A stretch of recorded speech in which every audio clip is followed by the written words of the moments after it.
Good evening. This is CTV News for Friday, April 20th. I'm Byron Scott. Thank you for joining us. Well, 19 years ago today, tragedy struck at Columbine High School in Colorado. More than a dozen people, staff and students were killed, shot and killed by two classmates. The escalation of campus shootings since then has made many young people call for gun reform. In the nation's capital and across the country, thousands of students are taking part in National School Walkout Day. Nobody has a magic answer that can solve all of this, but inaction is not an option.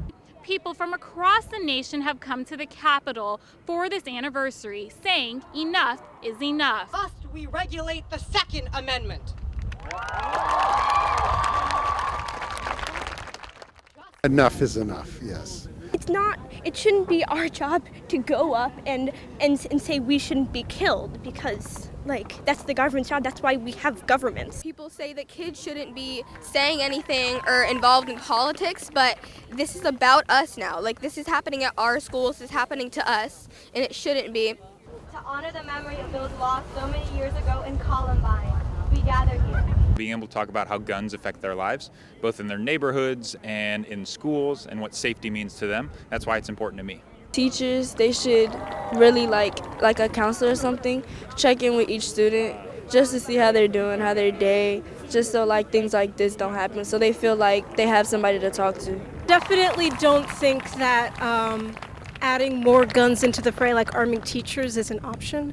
I think that there should be more rigorous background checks. I definitely think that automatic weapons don't have a place in civilian hands. Just weeks ago, thousands converged on Washington seeking action on gun control following a fatal school shooting in Parkland, Florida. Well, a dump truck and tractor trailer collided in Upper Marlboro this afternoon, killing the driver of the dump truck. It happened, the accident, on the 500 block of Largo Road, right across from the Prince George's Community College Culinary Arts Center. Now, the driver of the dump truck was pronounced dead at the scene. The southbound lanes of Campus Way were closed for several hours while crews cleaned up the scene. Well, as coffee giant Starbucks prepares to close thousands of its U.S. stores next month for racial bias training, many are speaking out. You'll recall two black men were arrested at the company's store at 18th and Spruce Streets in Philadelphia last week when a manager called the police saying the men were asked to leave after not making any purchases. Robert Woodson is the founder of the conservative Woodson Center in Washington. The organization helps low-income neighborhoods across the country address problems in their communities, and this is his take on what happened.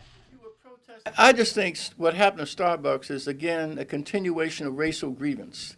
The question is, it gives everybody a chance to engage in virtual signaling. You know what I mean? Oh, I'm against injustice. After all, I stood up to these black men.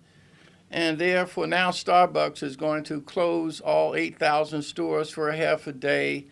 And the race grievance merchants will make millions giving racial grievance training to them. And what is the end result?